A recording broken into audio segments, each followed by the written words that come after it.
இது பிரபாகரன் யுகம், அவன் பிள்ளைகளின் காலம். 50,000 ஆண்டுகளுக்கு மூத்த ஒரு தேசிய இனத்தை திராவிட இயக்க வரலாற்றுக்குள் சுருக்கிறது. பெரியாருக்கு பின் அண்ணாவுக்கு பின் என்று சுருக்குவது. இது பெரியார் மண் அண்ணா மண் என்று பேசுவது.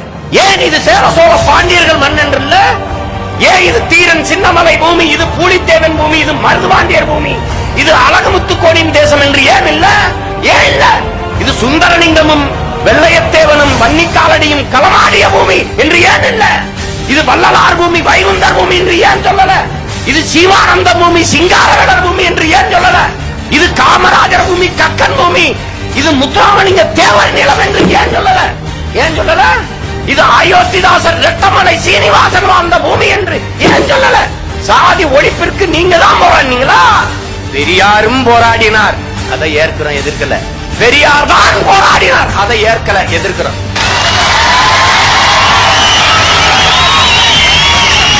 பெரியாரும் போராடினார். அப்ப என் தாத்தா ரெட்டமலை சீனிவாசன் அயோத்திதாசன் என்ன பண்ணிட்டு இருந்தாங்க? சிங்காரவேலரும் ஜீவானந்தரும் இந்த நிலத்தில் செய்த வேலை என்ன? என்ன வேலை செஞ்சான்? வைகுந்தரும் வள்ளலாரும் என்ன வேலை செஞ்சாங்க? சாதி ஒழிப்பு தாண்டா வைகுந்தர் செஞ்சது, சாதி ஒழிப்பு தாண்டா வள்ளலார் என்ற மகான் செய்தது.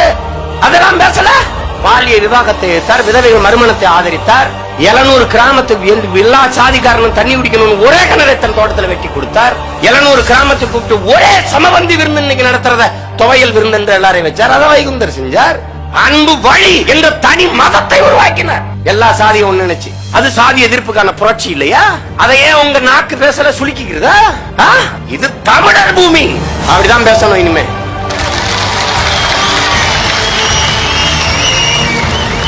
இது வள்ளுவன் பூமியடா, அறிவு மூதாட்டி அவையின் தாயகமடா, கண்ணகி பெருமாட்டியின் நிலமடா. இது பிறப்பு ஒக்கும் எல்லா உயிருக்கும் சிறப்புவா செய்தொழில் வேற்றுமையான் என்று பொதுமறை தந்த பிதாமகனின் பூமி. இது ஒண்ணும் கிடையாது, சும்மா நொறுங்கி போனது.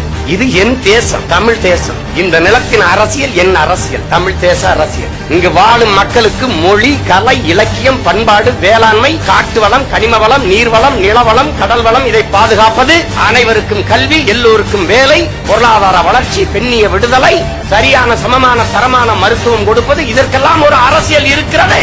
அது என் தேச அரசியல், தமிழ் தேச அரசியல். அப்ப நீங்க எல்லாம் எங்க அண்ணன் போராடிய போராட்டத்தை, ஈழ விடுதலை ஆதரித்தது அது ஏமாற்றா? ஈழ விடுதலை என்பது தமிழ் தேச விடுதலை, தமிழ் தேச அரசியல். அப்ப அதை ஆதரிச்சது நாங்கள் தமிழ்நாடு தமிழருக்கு என்ற முழக்கத்தை முன் வச்சோம். அப்புறம் என்ன பண்ணீங்க? மூச்சை மூடிட்டீங்களா? அப்புறம் விட்டுட்டீங்க? வெற்று கூச்சல். தமிழ்நாடு தமிழருக்கு என்றால் அதை ஆளுகிற உரிமையும் அவருக்கே தான், அயலாருக்கு இல்லை. மூதாதைகள் அரசேந்திர சோழனும் அவன் அப்பன் அருண்மொழி சோழனும் வாளேந்தி களத்திலே பாய்ந்தார். நமது முப்பாட்டன் முருகன் வேலேந்தி பாய்ந்தார். வழி வழியே வந்துகிற வீரத்தமிழ் மறவன் நமது தலைவன் பிரபாகரன் களத்திலே துவக்கேந்தி பாய்ந்தார். அவன் பிள்ளைகள் நாம் அறிவாயுதமேந்தி அரசியல் களத்திலே, புரட்சி களத்திலே, மக்கள் ஜனநாயக புரட்சி களத்திலே பாய்கிறோம். காலம் வெவ்வேறு காலகட்டங்களில் நமக்கு வெவ்வேறு கருவிகளை கையெழுத்தி இருக்கிறது. என் அன்பான மக்களே, இலக்கு ஒன்றுதான், நம் இனத்தின் விடுதலை. ஒரு நாள் இந்த நிலமும் அதிகாரமும் நமக்கு வரும், சத்தியமா வரும். ஏன்? நாம் சத்தியத்தின் மக்கள். அறத்தின் வழி நின்று நமது முன்னோர்கள் வாழ்ந்தது உண்மையானால் வழி வழியே வருகிற வீரமான தமிழ் பிள்ளைகள் நாம் வெல்லுவோம். என் தம்பி தங்கைகள் தயாராகணும், தன்னலமற்று தயாராகணும். நம் உடன் பிறந்தவர்கள் உயிரை கொடுத்துட்டான். நீ சாதி மத உணர்ச்சியை பின்னுக்கு தள்ளி தமிழன் என்கிற இன உணர்வை கொடுத்து ஒன்றாக நில்லு, வென்றலாம்.